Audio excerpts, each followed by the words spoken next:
अस्सलाम वालेकुम। एक बार फिर से आपका इस्तकबाल है इस चैनल पर। क्लास 10th उर्दू का हिस्सा नज़म का 6 है ये, सहने चमन की सैर।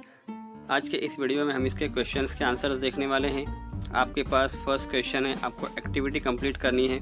शायर का नाम, पैदाइश, तखल्लुस, मुलाजमत वगैरह आपको बतानी है। उसके बाद यहाँ पर क्वेश्चन नंबर 2 और 3 का आंसर आपके पास दिया जा रहा है। इसको देखकर आप अपनी कॉपी में इसको लिख सकते हैं।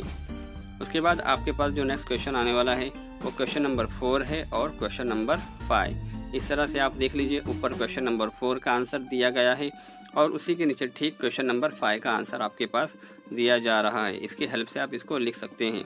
उसके बाद यहाँ पर क्वेश्चन नंबर 6 है और नीचे क्वेश्चन नंबर 7 है। शायर को अकल की दी हुई नसीहत कलमबंद कीजिए, और इस तरह से नीचे उसका नाम लिखना है। उसके बाद में क्या है, सवाल नंबर 8, नज़म से सनत तशबीह का शेर तलाश करके लिखिए, और यहाँ पर नीचे नज़म में हवा, फूल और बाग के लिए इस्तेमाल किए गए दूसरे अल्फाज आपको बताना है। उसके बाद यहाँ पर आपको नज़म से हम मानी अल्फाज तलाश कर लिखना है।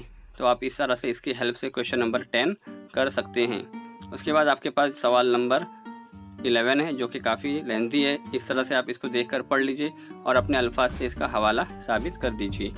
उसके बाद में यहाँ पर है सवाल नंबर 12, आपको ज़ेर इजाफत वाली तरकीबें सबक से तलाश कर नज़म से तलाश कर लिखनी है। तो आप इस तरह से इसको देखकर लिख लीजिए। उसके बाद में आपको हवा से मुताल्लिक रवा खाका कंप्लीट करना है नज़म की मदद से। तो इस तरह से आप कर लीजिए।